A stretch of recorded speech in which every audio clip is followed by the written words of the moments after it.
Halo, assalamualaikum warahmatullahi wabarakatuh.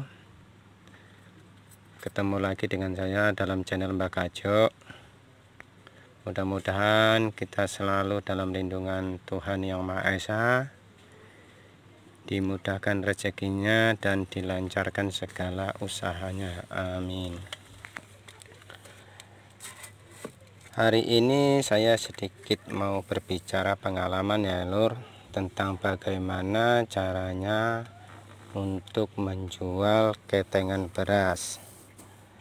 Pertama-tama yang perlu kita perhatikan ya lur, dalam penjualan ketengan beras ini ada dua macam, yaitu menggunakan timbangan 1 kg, 2 kg dan seterusnya, atau menggunakan literan lur, seperti ini 1 liter dan ini setengah liter.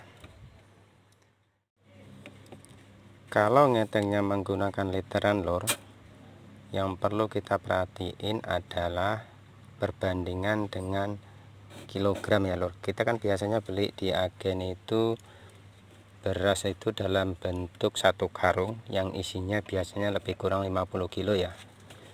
Nah, 1 kilo itu tidak sama dengan 1 liter ya lur. Itu yang harus jadi perhatian bagi kita. Nah, 1 karung beras atau 50 kilo tadi itu biasanya kalau diliterin dengan alat ini isinya sekitar 59 sampai 63.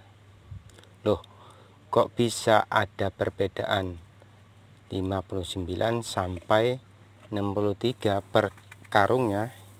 Nah, itu yang kadang-kadang yang jadi jadi perhatian kita. Perbedaan ini bisa disebabkan dari beberapa sebab ya. Yang pertama, kadar air atau kekeringan pada beras itu sendiri. Yang keduanya keutuhan atau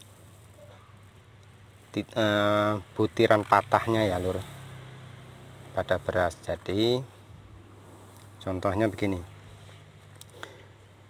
beras yang dengan kadar air yang lebih tinggi itu biasanya kalau diliterin dalam satu karungnya itu biasanya lebih banyak dibandingkan dengan kadar air yang rendah. Nah, ini bisa ditandai dengan cara pertama, yaitu gini lur, diremes. Kalau kadar airnya rendah itu biasanya lebih licin lur kalau diremes, sedangkan kalau semakin keset itu biasanya kadar airnya lebih tinggi. Nah, ini berdampak pada nasi lur, biasanya begitu. Jadi kalau nasi yang kadar airnya lebih rendah itu biasanya sedikit ada perubahan bila dimasak pagi, dimakan sore. Perubahan di sini maksudnya perubahan rasa dan bau ya lur, itu sedikit perubahan.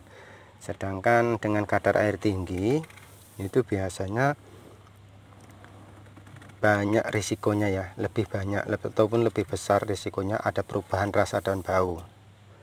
Tapi di sini sampai di sini ini literan beras yang kadar air lebih tinggi itu lebih banyak dibandingkan dengan yang kadar air rendah atau lebih kering ya lur. Itu cara pertama. Cara keduanya itu dengan digigit. Jadi kalau kadar airnya rendah itu digigit lebih keras ya, sedangkan kadar air yang tinggi itu digigit itu biasanya lebih empuk. Penyebab kedua kok bisa beda isinya dalam satu karung beras 50 kilo kalau diliterin, yaitu adalah butirannya ya lur, butirannya. Jadi semakin kasar atau utuh butirannya itu biasanya lebih banyak isinya. Kalau semakin banyak patahnya atau banyak menirnya, itu biasanya isinya lebih sedikit, walaupun sama-sama 50 kilo. Tapi ini tidak berlaku untuk beras yang bentuknya bulat ya, seperti Pandan Wangi dan juga Muncul.